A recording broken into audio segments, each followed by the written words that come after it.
In the mornings, I drive my children to school, which I love. Yes. I like to play various music for them. Sure. Yesterday was Kickstart My Heart by Motley Crue. Oh, boy. Which, I think is a song about cocaine. I'm not really sure. Pretty much, yeah, sure. And then today was Nine Inch Nails' Closer to God, which, as you all know, in the chorus talks about doing things to an animal that you probably would not want to do at the Easter table. In 4. So we're looking for new schools. 3, 2.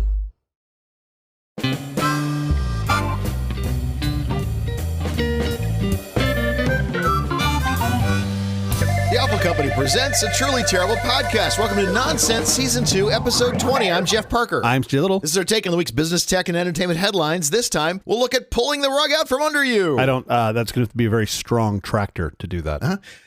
I'm heavy. It's World Turtle Day. I love turtles. Tortoises are pissed today. They are not being celebrated. They are livid. Is that why they were picketing out in front of the UN? Okay, huge now signs, I understand. Pickets, the whole thing. Totally understandable. Nevertheless, happy Turtle Day. Do you have any plans for Turtle Day? Are you doing anything exciting today? Wait, turtles and tortoises, these are the same or these are different? I always confuse these two. I understand that they're different. Turtles sometimes live in the water. Tortoises only live on the land. Turtles live up to the age of 40, have streamlined, mostly flat shells. Tortoises can live up to 300 years, and they have larger, more domed shells. That's everything I know about turtles and tortoises. Can we talk about cicadas? So the tortoise is more like Cybertruck shaped? Is that what you mean? Yeah, I'm sure it is. A little more boxy. And has rust stains on the outside. Yeah, totally. Too. Yeah, and it will just chop your finger right off, just like a Cybertruck. Perfect. Okay. How is your week going? Oh, my week's been great. I really have no complaints. I have no affinity for golf. Okay. I'm very happy to be outside and drinking, but I just chasing a golf ball doesn't sound like a lot of fun to me. Yeah. But I took my children to a kid's birthday party at a miniature golf course. Yes. And my kids played the fastest round of miniature golf I have ever seen. Speed miniature golf. Yeah. They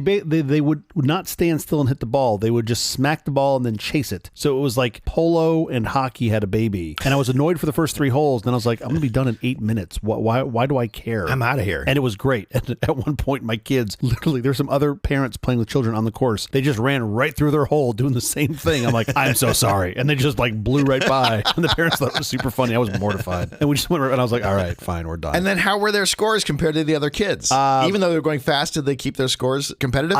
I'm not sure. I'll have to ask my children. I think they were playing on time and not score. They were literally trying to see who could be done first. I think that was the goal. So you heard it here first. It's a whole new speed miniature golfing. Your kids believe in the W.C. Fields line that golf is a good walk spoiled. Yes. For them it was a good run spoiled, I think was really what they were shooting for. It was a lot of fun. You just can't not giggle about children playing miniature golf for the first time. How about you? How was your week? I had a pipe that leaked. Ooh. And leaked into 3 levels of rooms. So I have a basement ceiling that's destroyed. Sure. I have a room above that with the ceiling destroyed. Okay. And the room above that is where the leak was. And the leak was very high in that room. So most of that drywall is destroyed. So I don't know why I ever thought it was a good idea to live in a house.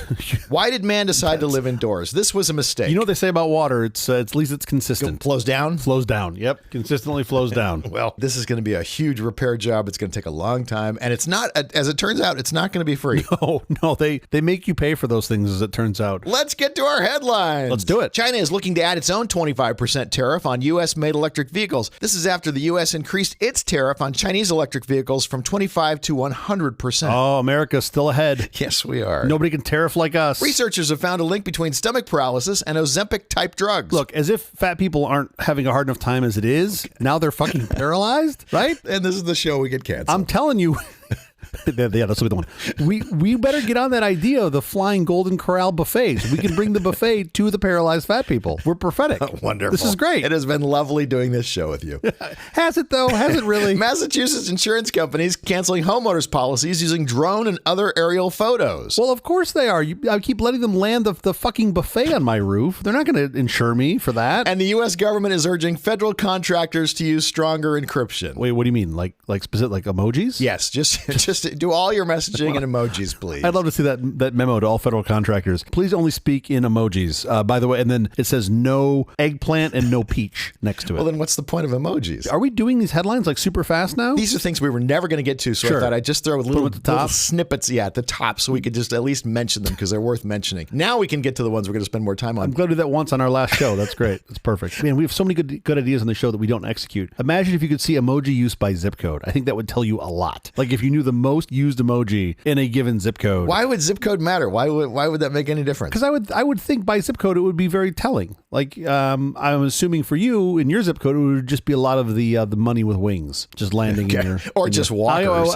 Is there an emoji that's a walker? It's not even emojis. It would be an emoji of a fax machine because it'd be people literally faxing each other. I can tell you based on next door in my neighborhood it would just be like coyotes because that's all the people talk about here. Oh, wild animals, yeah, the sure. Coyotes. Oh, did you see the coyote? Like you remember we live in their neighborhood, right? We are the guests, not them. We are the guests, exactly. Google's new Add to Chromebook badge makes web apps easy to install. Google is making a new Add to Chromebook badge for PWAs so that you can install them on Chromebooks very, very easily. The interesting thing to me about the Chromebook, though, Macintosh has come out with the new, whatever those things are, the M3 chipped MacBook. Jesus, what hole do you live in exactly?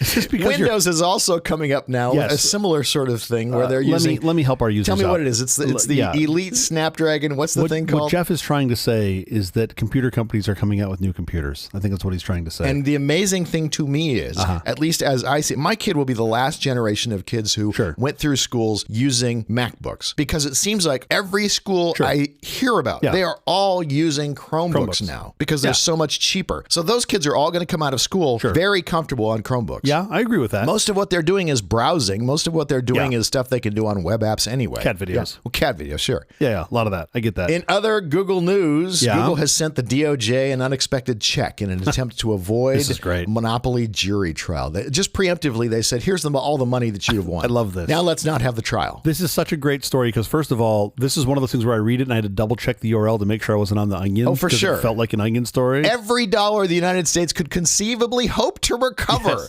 is in this check. So the DOJ has a case against Google where I believe they're representing some federal agencies that they say have overspent. And Google has looked at what experts have said, and they've sent a check to the U.S. government that said this is more money than these experts have said you could possibly gain in a trial. And by the way, we're sending you money that you're not going to have to spend on experts now. Right. Like, you're going to save a fortune here. The trial's going to cost more than the money you're going to make. Here's your winnings. Here's your winnings. Please just move on. Just accept it. So at first when I read this, I was like, holy shit, this is like a pretty bold move, right? Surely this hasn't been done before. It seems very innovative. Right? You're just like, okay. And did they find case law where they've done this before? Turns out they didn't have to look very far because the U.S. government itself did the same thing last year in 2023 where the government was sued by a citizen demanding a tax refund. Yeah. And the U.S. argued that a full payment of the tax refund mooted the plaintiff's damage claims and insisted that the court agree the case be mooted even if the check was never cashed because a plaintiff, this is a quote, a plaintiff may not prolong a case merely by refusing to accept a valid tender. Why was the plaintiff trying to prolong the case? I don't know. He just didn't want the money? He was trying to make a point? If he was suing for money, that's what he wanted, right? I don't know. Maybe he didn't get the refund in the way that he wanted. I have no idea. I didn't dig into the case. He wanted it in rolls and rolls of pennies. The U.S. government did themselves no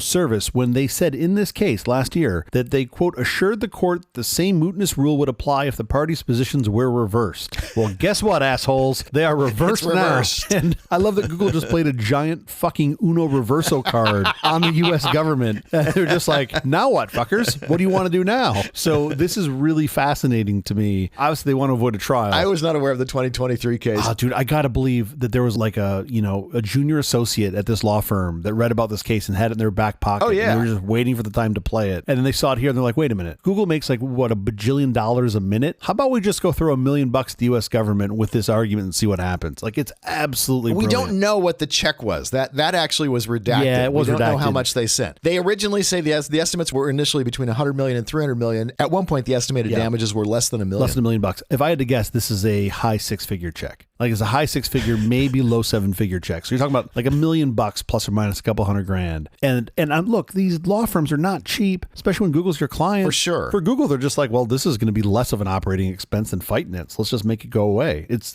fantastic. If in fact that's the amount that the DOJ says is the correct amount. It's easy on the tax refund because you know exactly what the man is suing for. It's a finite amount of charges. In this case, I think that the number could move. Here's what's interesting about this, though. They didn't say this in this article, but Google did not make the checkout. They didn't just like make it out to the DOJ. Like, who do you put on the two line? So they just put Bob Menendez. Oh, there you go. Right? And they're just like, well, Bob will shut it down. Bob will hopefully, shut we it don't down know. for you. Do you want this in cash, Bob, or just in the regular gold straight into your freezer like we normally do? Do you like this in carpet for your basement? Yeah. It's a checkbox. DOJ, you get your choice. You can have this $1 million, or we'll carpet all of your basements. Your choice. Okay, now with the headlines. Up next, we're going to talk about rug pulls. Pug rolls? Pug rolls? I don't know. Is that like a dog? Can scam? I think so.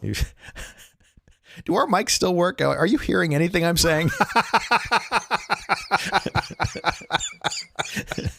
All right, let's go. Oh my God, that was funny.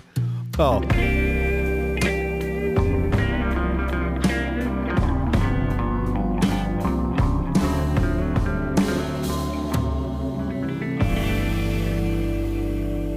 As I've mentioned before on this show of ours, the number of scams for mainly for you to avoid is pretty much endless. Do I fall prey to a lot of scams? I only fall prey to the one. There's the one scam I have to avoid. You have an endless number of scams to avoid. I fell prey to the one that you said, hey, let's start a podcast. Yes, I know. That's the gift that keeps on giving, though. I just tripped right into that So one. this will not surprise you. I don't think this will surprise really any of our listeners. But financial scams really exploded when cryptocurrency became mainstream. Oh, that's not true. More mainstream, right? Financial crimes really exploded when finance was first invented. That's what I'm saying. When finance started is really when the scam started. For sure. That's what I meant to say. Financial scamsters did not waste a second. Yeah, the SEC exists because of financial scams, right? I mean, that's how it came into existence. According to the FTC, Yes. if you believe them. I generally do. Generally, I do as well. More than 46,000 people reported losing over $1 billion in crypto to various scams between January 2021 and June of 2022. So roughly 18 months we're talking about. Yeah. Okay. And that figure only includes people who were willing to share information with the authorities. I was just going to say, how would the FTC have a way of tracking that? Okay, so just that 46,000 people, that if you do the math, if you divide and you carry the one, that's like 22 grand per person. So it's not a small number. Yeah. I believe the actual loss per person on the median is more like 3 grand-ish in that time period, which tells you there are some people that lost a lot of fucking money, ton of money, in crypto. right, sure. Yeah. Now, most people that I have found, at least, maybe our show listeners are different, tend to know very little when it comes to how digital currency works or how to keep their digital assets safe, because it is different than putting money in a cereal box in your freezer. It's not a lot different, but it is a little different. And since cryptocurrency payments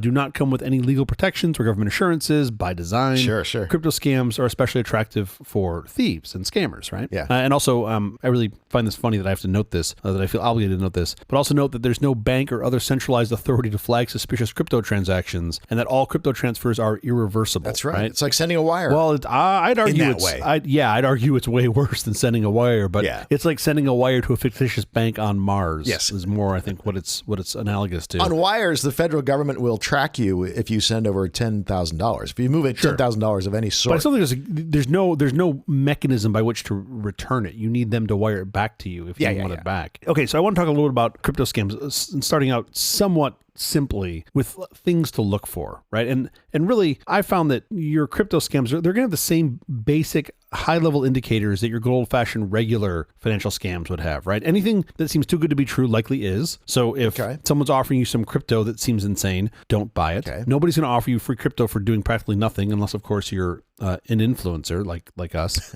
But usually, like really simply, a little bit of Googling, you can figure out pretty quickly if What the there's- scam is. Yeah, if there's any data behind, to back up sort of their claims.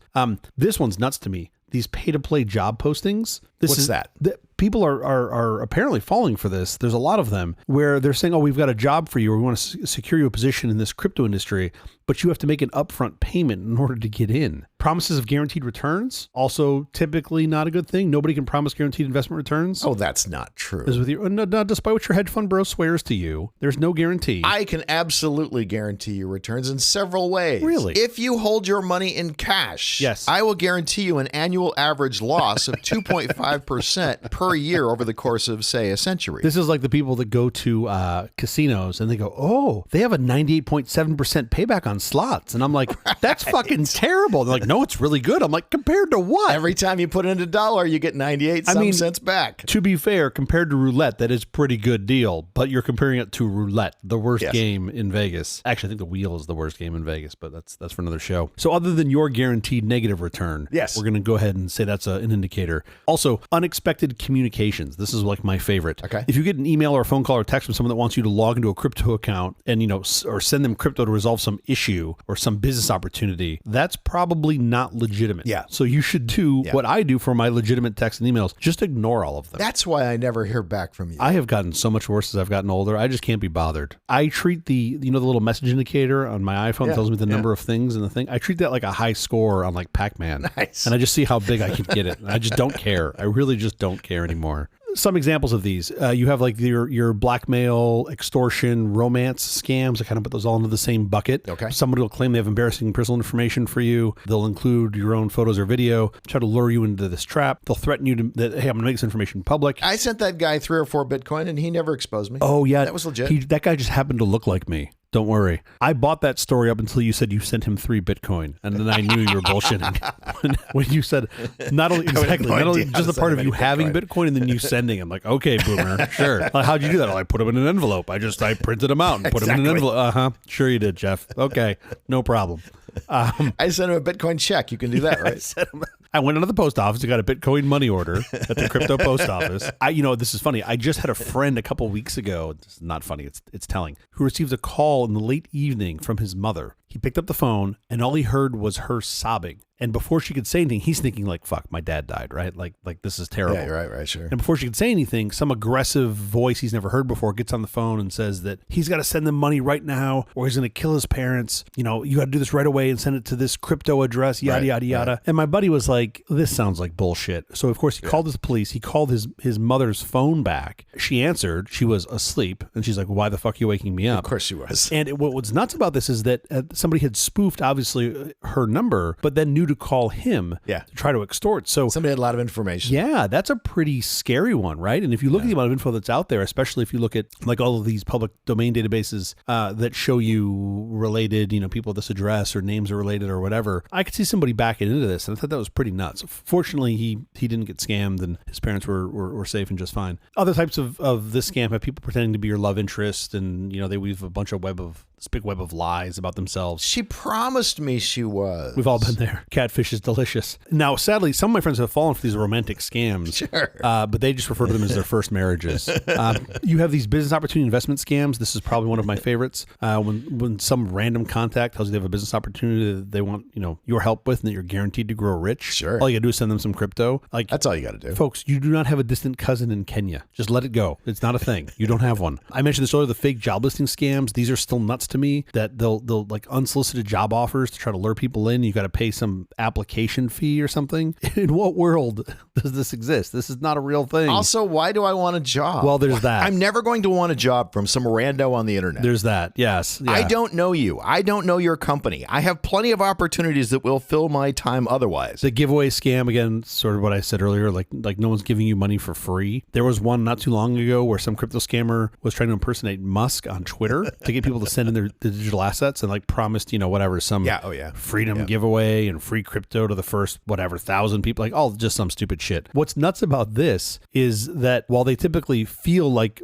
sort of MLM, multi-level marketing scams, sure, some of them actually might be, which always surprises me. Oh, for sure. You look at them and I'm like, oh, totally. That's how this like really shitty Ponzi scheme was set up. It's like a chainmail. And then of course we talked about this on previous episodes, the impersonation and phishing scams. Those are super popular. They'll say they're from the government or law enforcement to try to gain some credibility and convince you that your accounts are frozen as part of an investigation. You've got to pay them in crypto to resolve the issue. I'll get right on that. This does not happen.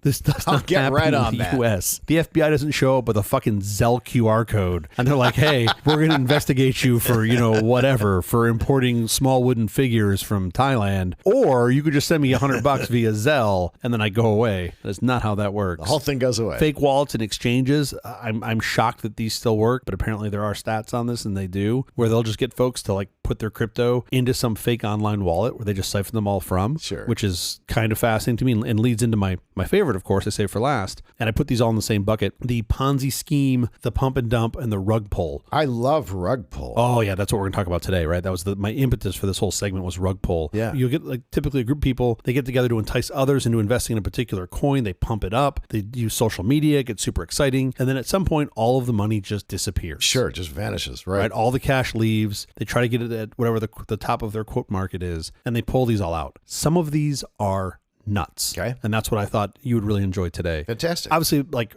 if you think about these from a transaction count perspective, I suspect most of them are these smallish one-off scams, right? Someone's extorting you, because they called your phone number or whatever. But that last class that I mentioned, those Ponzi, pump and dump, and rug pulls are just massive when you think about the amount of money that gets sucked up. Is that right? Well, I'm leaving FTX aside, right? FTX to me is a different animal. Yeah, sure. That wasn't a Ponzi scheme, at least not at the start. I mean, he did take a bunch of money and put it somewhere else, but he wasn't promising people returns. These two that I want to highlight today are pretty nuts because from the get-go, I think they were, let's just say, problematic. My favorite, the one I think most people have heard of, if you pay attention to this stuff, is called OneCoin. Okay. Do you remember OneCoin? I don't, but that doesn't mean it wasn't huge. I mean, it was just one coin. How could you not know about the one coin? The only one you needed to know. So OneCoin launched in like late 2014. It was not a decentralized cryptocurrency, but it was a centralized pyramid scheme that these OneCoin folks hosted, marketed as a cryptocurrency. Okay. It was set up by, I'm going to screw up her name, I think it's Ruja Ignatova and Sebastian Greenwood, who was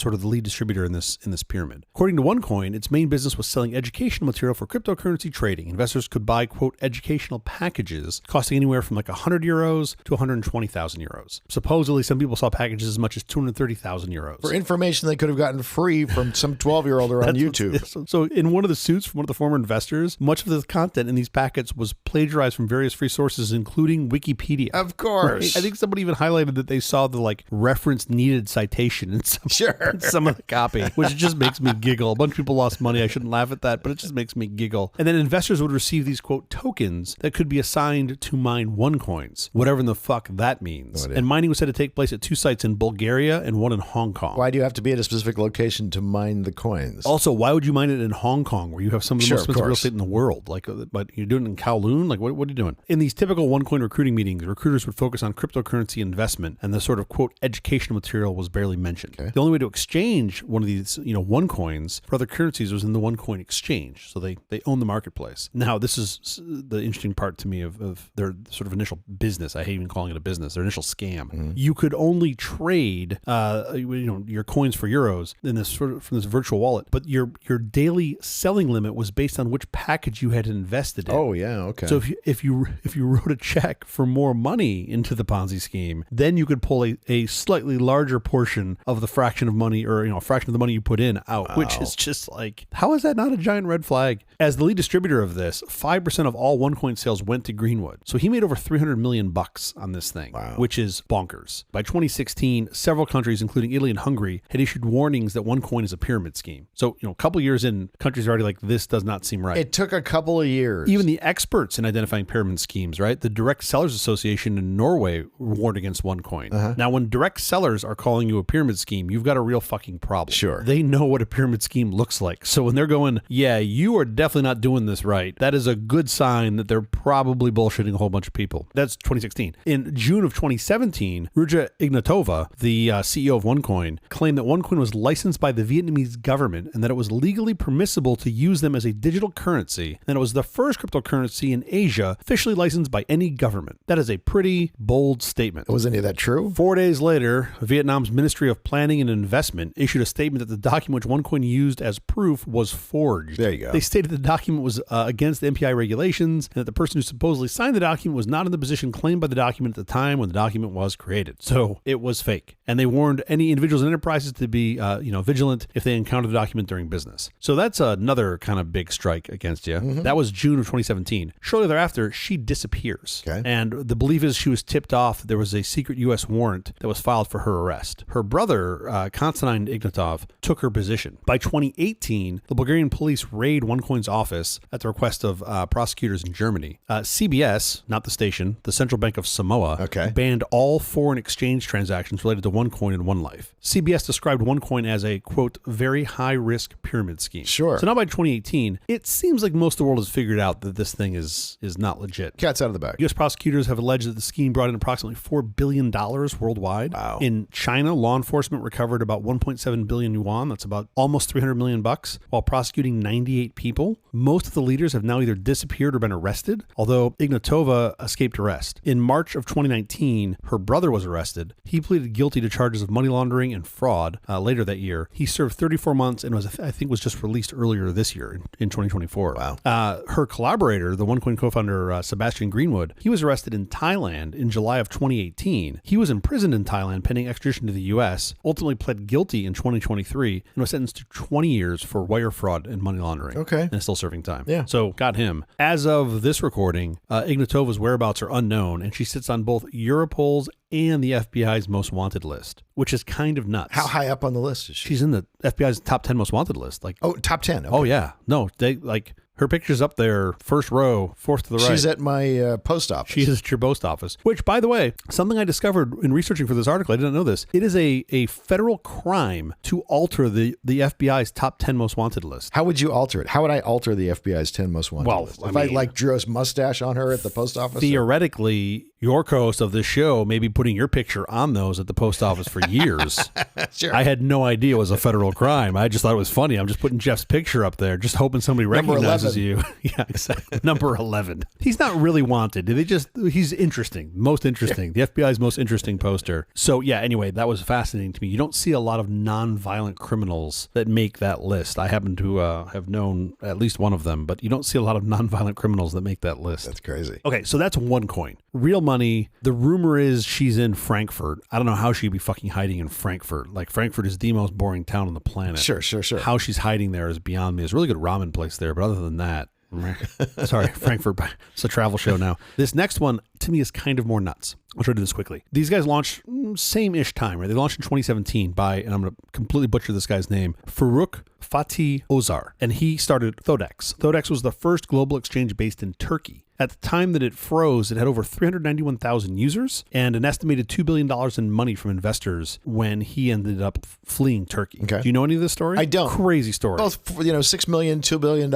In aggregate, those don't really add up to a lot, yeah, which is that's great. a good point. Yeah, it's just a little bit of money. But if it's your personal life savings, sure, then it's kind of important. What's a couple $1 billion between friends? That's what I always say. Sure. To nobody in particular. Thodex ran what would become their final rewards campaign, right? So like basically their last hurrah as existing as a business was between March and April in 2021. And they would, this is the whole Dogecoin craze. They were going to give out free Dogecoins and a bunch were distributed, and there's they were passing around other types of cryptocurrencies. It wasn't that they had their own. Oh, it was an exchange. Okay, I got you. Yeah, this was an exchange. So that campaign led up to a day, I think it was April 20th, of course, 420, that was named as Doge Day by these Dogecoin fans because the price was expected to go up a bunch on that day, right? And the price went up 20% on April 20th, 2021. But at the same time, users started experiencing disruptions in their transactions. Sure. Following a bunch of complaints, Thodex stated that the issues were due to the exchange being under a cyber attack. And the next day, April 20th, trading on Thodex was halted entirely. Mm-hmm. So this is, April 2021. By April 21st, the next day, users could no longer access their accounts. Thodex website stated the platform was, quote, temporarily closed. I don't know about you, but if I'm rolling into Bank of America and there's a sign that says temporarily closed, I start getting a little nervous. Just a little tiny bit nervous. I don't, because everything's FDIC insured. And but the problem is they were also closed. The FDIC also had a sign up that said temporarily closed. It had one of those little signs with the clock hands on it and said, we'll be back. Sure. And then but it was set to a month. It just said forever. It said January 2026. And I'm like, I don't understand. While this is happening, right, the same time this is happening, the founder, Ozar, left Turkey for Albania with $2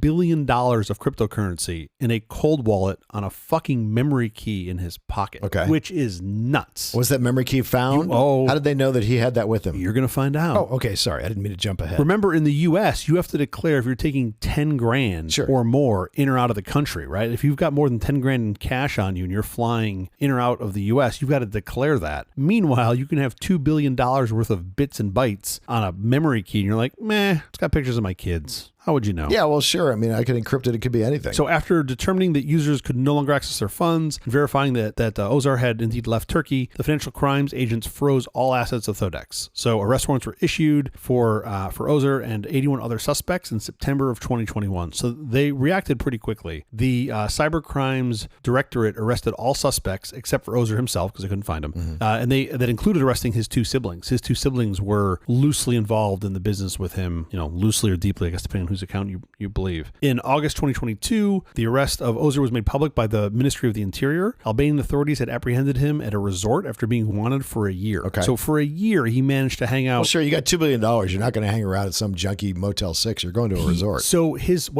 story was supposedly he lived in a tent on the beach for months, living with, quote, poor people is what he said. Okay. Again, I don't know how you do that when you got $2 billion sitting in your pocket, but, I've seen Brewster's Millions. Well, you do it for a while until you eventually decide you want the fresh squeeze. squeezed orange juice. No one's going to find me. I'm going to go over there and stay at the Four Seasons. Like, who would recognize me? You know what's nicer than living in a tent on the beach? The Four Seasons. It's the St. Regis. It's a small step up. Yeah, it's a small step up. Yeah. It's no peninsula, but hey, we're getting there. Okay, so then he waits, sits for a year in an Albanian prison, sort of appealing his extradition back to Turkey. Ultimately, he tells the folks in Albania that if he's extradited, that he would not have a chance to get a fair trial. And he called it like a tragicomic. And ultimately, his appeal was unsuccessful. He goes back to Turkey in June of last year, 2023, and he's now looking at a prison sentence that could carry an astonishing 43,000 years. Wow. That's the prison sentence he's looking at. They must have great health care there. I got to believe his public defender was like, I think I can get that cut in half for you. I'm not sure. I'm no miracle worker, but I can probably get that cut in half for you. That's pretty good, right? I mean, you'll be in prison for 43,000 years, but the downside is they can keep you alive for that long. They know how to do it. Yeah, the doctors are so good there. I feel like if I was ever convicted for 43,000 years, I'd be like, okay, fine, I'll plead to this, but you actually have to keep me in that cell for 43,000 years. I want like an endowment set up to keep that cell going. Anyway,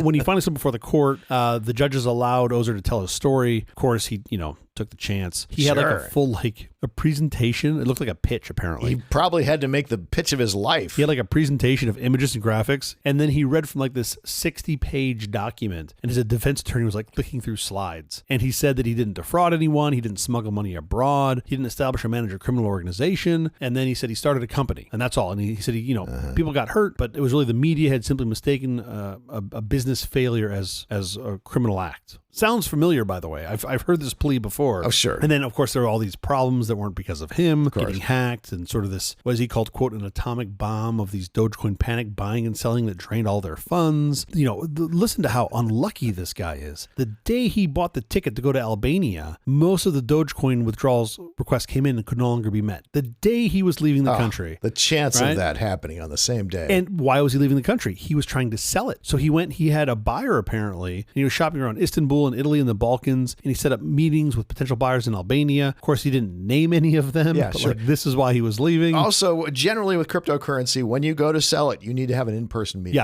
Yeah, of course. They really want that. They're not big pro-zoomers. None of those people are good with computers. And the other thing that they don't tell you this until you get in one of these transactions, they want you to print out all the crypto when you sell it to them, too. Print it out, yes. You've got to print them all out and give it to them on paper. He said he had no other chance to cover the losses of the stolen cryptocurrencies, and he pointed out that the estimated damages were actually closer to $43 million, and the number of official claims against him totaled 2,000 people. That's what he had said. There's two parts of the story that I think are the most crazy, and I'm going to tell you those now. He said that when he learned about the prosecutor's indictment, that his brother and sister were charged with fraud, and that they would stand trial in a month, and that without Ozer, they would most likely take the blame for the fall of Thodex. He spent, and ultimately spent the rest of their lives in prison. He said he had a wild idea. And he said, what if every claimant were paid back? If they were, did a crime really happen? Well, yes. That doesn't really change the fact that a crime happened. I know. But just listen to this thinking. This is like fucking Wile E. Coyote cartoon thinking. He said he did, in fact, have the Thodex cold wallet on him. And he told the judges. And though he claims to not remember how much was in it, convenient, he did ask his lawyer to help him pay back the roughly 2,000 plaintiffs who had lost their money. And they did, in part. He said while he was on the run, he paid approximately 185 million lira, which is about $10 million at the time, to more than 1,000 claimants. Yeah. And as Ozer tells it, when the cold wallet was empty, he threw it into the Ionian Sea. As one does with evidence. As one does. What the fuck? Your story is checking some logical boxes until you get to the, when it was empty, I just threw it into the ocean. What? This will not surprise you. In September of 2023, he was sentenced to 11,196 years in prison by a Turkish court. So they really cut down the original 40,000. They did cut it down. They wanted to show some leniency for, quote, establishing and managing a criminal organization and laundering assets. Most of the other defendants were released. Okay. It's the longest sentence in Turkey's history, handed out months before the Republic's centennial. What do you think happened to his brother and sister? 10 years. They each got 11,196 years in prison. Wow. They just took the whole bunch of them and they're like, you're going to jail forever. A long, long time. The end. Yeah. Anyway, after the collapse, Turkey started looking to ways to regulate cryptocurrency. In 2021, they put new regulations in place, including banning the use of crypto assets as payment. which maybe was too far, but that's a different topic for a different day. What I find interesting about all of these crypto stories is the folks that get taken advantage of, which I do feel for at least a bit. They immediately go, well, why wasn't this regulated? And I'm like, that's why quote that was your invested interest. in it. Yes, that was your interest. This is what happens when there's no regulation, right? Like, you don't have to read much about the stock market in the 30s to know that it was not a place your money was going to go and come back to you. Right. So that's OneCoin and Thodex. Those are the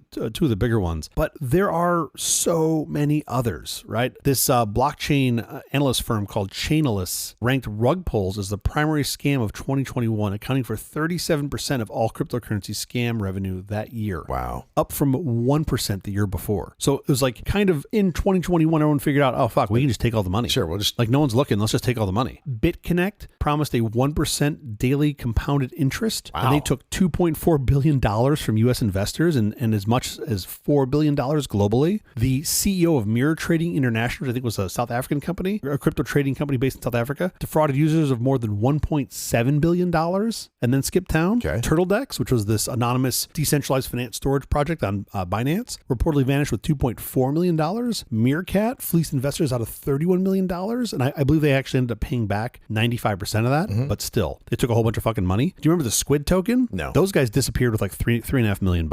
They had no association with the show at all. They just sort of like rode this internet meme and then just took off. It's based on the Squid Games? It wasn't even based on. It was just named. They just took the name. They just took the name, and it's because it's a cryptocurrency. What the fuck were they going to do? How was Netflix going to go find them? Yeah. And of course, who could forget Quadriga? I'm probably pronouncing that incorrectly. This was the Canadian crypto exchange where the founder mysteriously died on a trip to India with conveniently 250 million Canadian dollars locked up in the cold wallet on his encrypted laptop. Well, that's bad luck. Oops. I mean, he had like I think he was just married, had like a new wife, and his new wife was like, oh yeah, he died. Here's his laptop. It's all encrypted. And I haven't gotten to the bottom of the story. Maybe this is probably worthy of an episode. Is he still alive out there somewhere? Is that what they think? That's what people think. I mean, Because you'd have a body or you wouldn't. I believe a body was returned to Nova Scotia. Okay. I don't know if we know what body was returned to Nova Scotia. I have no idea. It did seem super convenient, but who knows? I thought those were, fun, hopefully quick little stories. Action-wise, what do you do, right? How do you protect yourself? There's a couple things I think are worth highlighting. I'm pretty sure you know this, Jeff, but I'll tell you anyway. Ignore unsolicited communications, just entirely.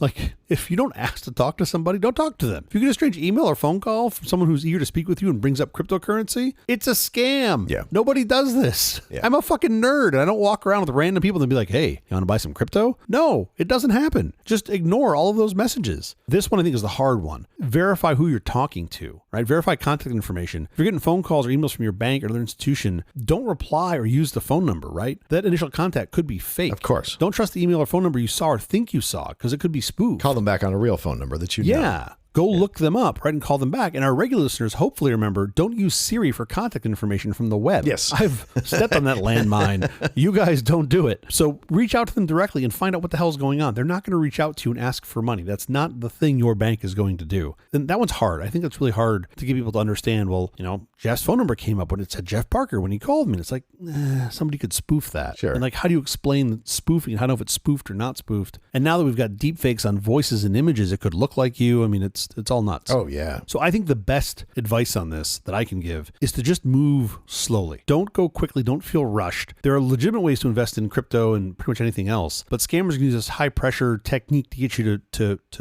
quote, invest or spend your money now because they don't want you to spend any time. So just pump the brakes, take a breath, look around, do a little Googling, ask some people, spend time learning about the companies you're thinking about working with. I think that's probably the best way to prevent you from getting taken advantage of. I personally love the idea of being able to move money from point A to point B nearly instantaneously in nanoseconds. None of this, the 0 hour where it clears and all of that kind of stuff. Yeah. I like that idea. The idea of keeping crypto as an investment, though, is absolutely insane. Anywhere I see the word crypto and invest, I have to put invest in quotes. By the way, I don't believe in cash. I said at the beginning of this, I don't think cash is a good investment either. I guarantee you will lose 2.5% annual average loss. I mean, each and every year over a large amount of time. You really can't guarantee it. It is right up there with you can't guarantee the sun will come up tomorrow. But we've got pretty good reason to think that that is what's going to happen. Very likely. Yeah. And if it doesn't, you probably have bigger problems. Because we do have this rate of inflation, you get less spending power every single year. Okay, so, and I pointed this out earlier, I'm going to say it here again. The real bad news about these crypto scams, and I mean really just scams in general, but especially crypto scams, is that it's virtually impossible to get your money back after you've fallen for one of these traps, right? Once your cryptocurrency is gone, it's gone. Unless you can get them to willingly send it back to you. Good luck with that. Well, I mean, look, on my one little quasi scam, I got them to do it. I got them to not take the money from me, but I think that was more luck and right time, right place. So that's why, really your best bet is spotting the signs of a crypto scam early so you can avoid it. And if you do wind up sending crypto to someone else or giving away your private keys or just getting duped in general by a fake job or whatever, the lessons that you're going to learn, you're going to pay for. And that's why I think it's super important to report that. I feel like you have a duty if you've been scammed to report it, right? Same thing I did here with my stupid little airline scam. These agencies that are here to protect us, especially in the US, they actually want to hear from you. Yes. And it kind of shocks me. I have a friend who had someone send them a fake passport, a doctored passport document. And I told her, like, you have to report this. And she's like, nobody cares. I'm like, I guarantee you the FBI cares about this. The FBI will absolutely care about this. It doesn't mean that they're going to go,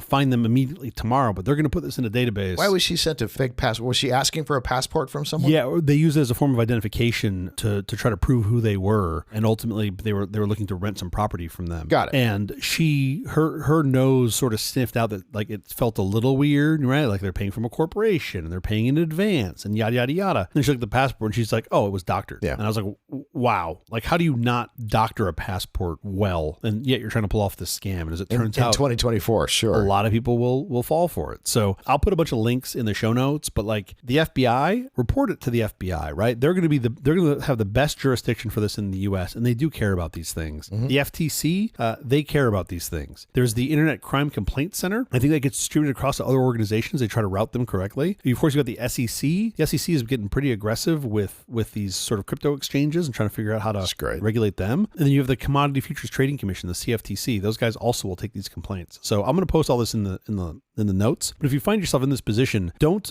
sweep it under the rug. Tell someone, especially of authority, so we can help. It's whack-a-mole, but hope we can stamp some of this out and make it not profitable for the scammers. Rug pulls. Isn't that a great name? I like that name. I think that name is so descriptive. Bill Murray in Ghostbusters. Oh yeah, I've always wanted to do this. And he pulls it, and the shit goes flying everywhere. And as they move on to like whatever, catching the ghost, and you hear him basically in the background go, "The flowers are still standing." It's the best. It's one of my favorite lines in that whole film. That. Oh my god, I'll find it. I'm sure I can find the clip on YouTube. I'll put it in the notes. It's so good. Anyway, that's what I think of when I see rug pulls. All right, we have to get out of here, but quickly before we do, have you seen or read anything good this last week? Well, I saw my investment in OneCoin go down. I'm sorry to hear that. Yeah, of course. So you know about Coachella, right? You know what Coachella is. I do. And I went to that this year as, the old guy, which was fine. Sure. I missed Old People Cella, which was last year. That was Desert Trip. That's Old Cella? They called it Desert Trip, okay. But everybody else called it Old People Cella. And I think the median age of the band members was like 78. Wow. Like there was nobody there that wasn't an octogenarian. I just call that the Hollywood Bowl. You just call that your street, apparently in your neighborhood. Anyway, so I made up for it by going to what I'm calling the Sad Midlife Crisis Cella, which was here in Pasadena on Saturday. Sure. Better known as Just Like Heaven, I think is the real name. Yeah. It was absolutely great. Bunch of bands from like the late 90s, early 2000s. We tried to guess the median age on our way in, and one of my friends said, it's probably about 33. And I was like, I'm going to take the over on that. I will tell you the over on 43 would have easily paid. Oh, yeah. The headlining act pointed out that they released their one and only album 21 years ago. And you start doing the math and you're like, I'm going to just cry now, right? Sure. In between tears, I realized I really just needed to sit because my knees hurt. And that was that. Of course. I can't stand at festivals for as long as I used to be able to. And actually, this is true. Probably the second or third act from the end of the night, I turned to my wife and I was like, I should have worn my more comfortable shoes. Of course. How dare I go for looks? Next time I'm paying for the VIP couch. I did. I bought the most expensive tickets you could buy, and we still were like standing off the side of the stage pretending like we're young, as opposed to going and sitting back on the grass where we could have happily viewed the show. Saved your knees. Heard the same thing, seen the same thing, but nope. I want to stand over here and get elbowed by some random 20-year-old. Sure. Anyway, how about you? You know what speedcubing is? Is this like a new drug, or is this the thing with the little, what are they called, the little Rubik's Cube? Yes, speedcubing is the competitive sport of solving a Rubik's Cube in seconds. Oh, yeah, these guys are amazing. It is a worldwide phenomenon. For nearly a decade, Felix Zemdegs from Australia has reigned unchallenged. But the cubing world is stunned one day when an unknown challenger, Max Park from California, takes home the gold medal in 2017. Since then, Max's rise to the top has been swift and steady, save for one obstacle. Felix. Okay. The two have traded wins and world records steadily, neither able to dominate while the other still competes. But rather than develop into a bitter rivalry, Felix and Max instead grew their competitive relationship into a tender yet complicated friendship. Max is highly autistic, and his family used speed cubing as a means for therapy for his nascent social skills and emotional development. They never guessed that Max's biggest rival in speed cubing would become his biggest ally in his struggles with autism. The documentary follows Max and Felix on the threshold of another world championship, both driven to win, but both rooting for each other's success. Cool. Oh, this is such a great film. It's That sounds amazing. This is one of those skills that I look at and I'm like, yep, don't have that. That's not me. I can do it. They do it. They're doing it, and some of them are doing it in 3-point-something seconds. I mean, it's just like That's bonkers. mind-boggling how quickly they can do I it. saw a video the other day of a guy who took a solved cube and just, put what looked like seemingly random movements into it, threw it into the air, caught it, random movements, into the air, caught it, random movements, then studied it for like 15 seconds, set it down, put a box over it, took another completed cube, and then just sort of looked off camera and then, quote, solved it to look like the first cube that was all fucked up, and then pulls the cover off and they're completely different. And you're like, oh, swing and a miss. And then, of course, he rotates it 2 times. And it's perfect.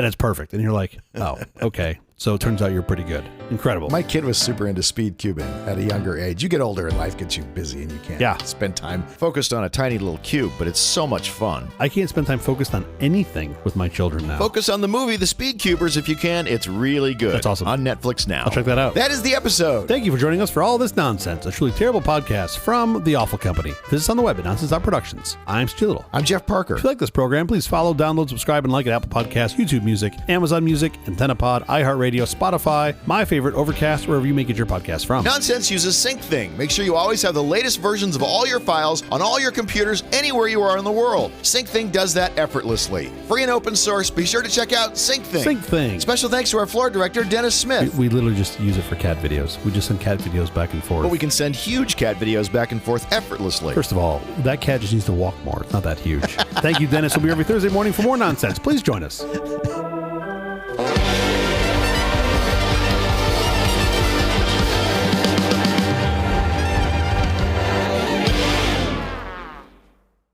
This is how we follow up cicadas. We go from cicadas to rug pulls. Yes. Cicadas? The proper name, once they've been knighted. Cicadas. Circadas. Circada. Okay. You had me there for a minute. Circada.